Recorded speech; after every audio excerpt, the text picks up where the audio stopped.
Part 2। एक महीने बाद सब लोग इकट्ठा होते हैं और गेट टुगेदर करते हैं राहुल की पूरी टीम, और इस अपने मिशन को चालू करते हैं। राहुल आखिरी बार प्रिया से मिलना चाहता था, लेकिन कुछ कंडीशंस की वजह से राहुल नहीं मिल पाता है। पांडे इन सब में इंक्लूड नहीं था पूरे मिशन में। राहुल पांडे को एक लॉकेट देता है और बोलता है कि पांडे, ये लॉकेट मैं अगर नहीं आऊँ तो ये प्रिया को दे देना। और प्रिया इस चीज़ को समझ जाएगी कि राहुल अब नहीं रहा। RDX को मालूम चल जाता है कि राहुल और उसकी टीम आ रही है उसको पकड़ने के लिए। RDX एयरपोर्ट की तरफ निकलने लगता है, लेकिन वहाँ पुलिस होने के कारण की वजह से RDX वहाँ के एक डेजर्ट रास्ते से निकलने की कोशिश करता है जहाँ रेगिस्तान होता है, अपनी गाड़ियों से। राहुल और उसकी टीम फ्लाइट से पैराशूट से नीचे कूद जाती हैं उसी जगह पर जहाँ RDX जा रहा होता है, तो RDX को रोकने के लिए। लेकिन RDX की फ़ोर्स वहाँ लगी हुई थी और RDX की फायरिंग और RDX की पूरी टीम राहुल के ऊपर फायरिंग कर रही थी, उसकी टीम के ऊपर। और राहुल की टीम भी नहीं रुक रही थी, फायरिंग दोनों तरफ से हो रही थी। राहुल इसी मौके का फ़ायदा उठा के बाजू से निकल जाता है और RDX को रोकने की कोशिश करता है।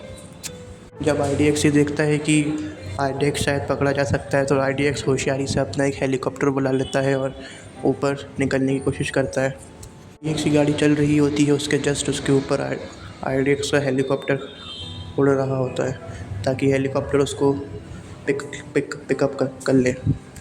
राहुल ने अपनी पूरी दम लगा दी और उस हेलीकॉप्टर में RDX को नहीं जाने दिया।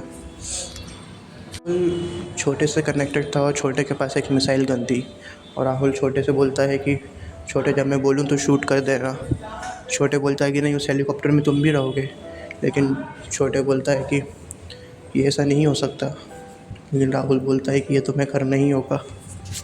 छोटे राहुल की बात मान लेता है, और जब राहुल हेलीकॉप्टर में लिफ्ट हो रहा होता है जैसे तैसे, छोटे वहाँ फायर कर देता है और एक बहुत बड़ा ब्लास्ट हो जाता है। किसी दौरान वहाँ से कूद जाता है और एक अलग ही जगह पे गिर जाता है। राहुल काफ़ी डैमेज हो जाता है, लेकिन राहुल मरता नहीं है। और ये सब जब उसकी पूरी टीम देखती है तो उसको हॉस्पिटल में एडमिट कराती है और राहुल का ऑपरेशन चलता है।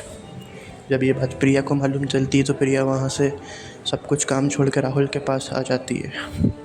राहुल वहाँ एडमिट होता है और प्रिया राहुल का हाथ पकड़ कर बोलती है कि मैंने तुम्हें मना किया था राहुल, जब भी तुम नहीं माने।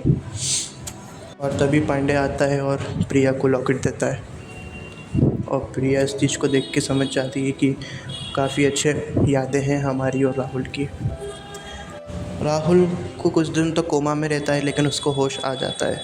राहुल जब सेरेंटर से मिलता है तो सेरेंटर बोलता है कि मुझे मेरा वादा याद है राहुल, और जैसा तुमने कहा था मैंने सब वैसे ही तुम्हारे लिए सेट कर दिया है। सेरेंटर बोलता है कि तुम बड़ी क्रिमिनल ज़रूर हो, लेकिन तुमने हमारी मदद करके हमारी मदद की, उसके लिए शुक्रिया। सेरेंटर बोलता है कि तुम्हें आज़ादी दे के मैं कोई गलती तो नहीं कर रहा हूँ। राहुल बोलता है कि नहीं, अब मैं पहले जैसा नहीं रहा, मैं सुधर गया हूँ। राहुल की पूरी टीम अपने फ्यूचर को आगे बढ़ाते हुए अपने लीगल बिजनेस में लग जाती है।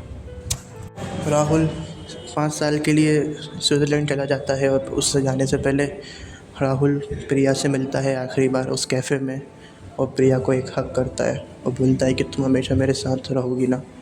प्रिया बोलती है कि हाँ, मैं हमेशा तुम्हारे साथ ही रहूँगी राहुल। और प्रिया वहाँ से चली जाती है। और तभी राहुल के घर पर पांडे पीछे खड़ा होता है, और राहुल उस समुद्र को, लहरों को देख रहा होता है। और पांडे बोलता है कि सर अब क्या? तो राहुल बोलता है कि ये तो बस अभी शुरुआत है, आगे बहुत कुछ करना है। कहानी यहीं ख़त्म नहीं होती है, अगला पार्ट जल्दी आएगा। थैंक्स।